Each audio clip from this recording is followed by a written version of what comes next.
और अब बात करते हैं खबर उत्तर प्रदेश की। 2024 के चुनाव से पहले बीजेपी मेगा प्लानिंग में लगी हुई है। सबसे ज्यादा लोकसभा सीटों वाले राज्य यूपी को साधकर बीजेपी दिल्ली की सत्ता पर एक बार फिर से काबिज होने की तैयारी कर रही है। इसी कड़ी में सीएम योगी ने जाटलैंड में चौधरी चरण सिंह की प्रतिमा का अनावरण किया। सीएम योगी ने 24 के चुनाव का दाव जाटलैंड से चला है।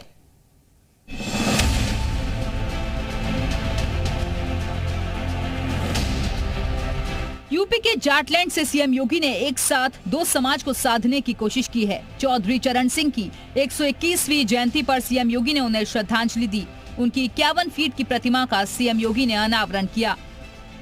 समाजवादी पार्टी और आरएलडी के गढ़ में योगी ने सेंध लगाने के लिए मोर्चा संभाला। चौधरी चरण सिंह की प्रतिमा के जरिए पश्चिमी यूपी में बीजेपी की चुनावी रणनीति को धार देने की कोशिश की। पिछले लोकसभा चुनाव में जाटलैंड में मिली करारी हार को भुलाकर बीजेपी 2014 के रिजल्ट को दोहराने की पुरजोर कोशिश में लगी है। इसी रणनीति को अमली जामा पहनाने के लिए सीएम योगी मुरादाबाद पहुंचे। चौधरी चरण सिंह के सहारे पार्टी से जाट और किसानों को जोड़ने की कोशिश की।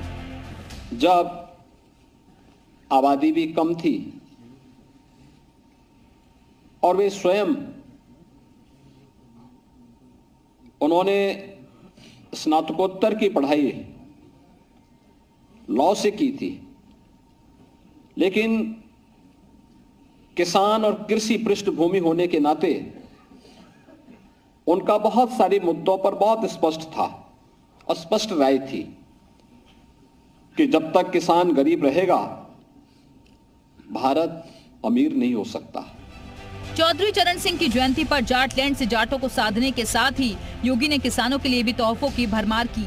लखनऊ में सीएम योगी ने 51 किसानों को ट्रैक्टर की चाबी सौंपी। अग्रणी किसानों को 1 लाख रुपए का चेक दिया। साथ ही किसानों के लिए एआई ऐप की शुरुआत की। 2024 के चुनाव में बीजेपी यूपी में मजबूती के साथ 2014 वाली तस्वीर लाना चाहती है। इसके लिए जाटलैंड और किसानों को साधना बेहद जरूरी है। इसकी शुरुआत सीएम योगी ने समाजवादी पार्टी और आरएलडी के गढ़ में जाकर कर दी है। ब्यूरो रिपोर्ट, जी मीडिया। 2019 के लोकसभा चुनाव में बीजेपी को मुरादाबाद मंडल की सभी 6 सीटों पर हार मिली थी। एसपी और बीएसपी गठबंधन ने सभी 6 सीटों पर कब्जा जमाया था। दोनों दलों ने 3-3 सीटों पर जीत हासिल की थी। 2022 के विधानसभा चुनाव में भी बीजेपी को मंडल की 27 में से 17 सीटों पर हार मिली थी।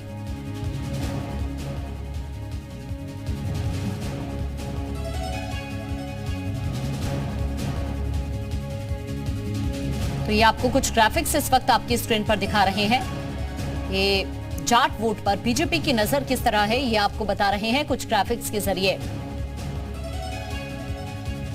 मुरादाबाद मंडल की बात करते हैं, जहां पर जाट वोट बैंक बेहद अहम है।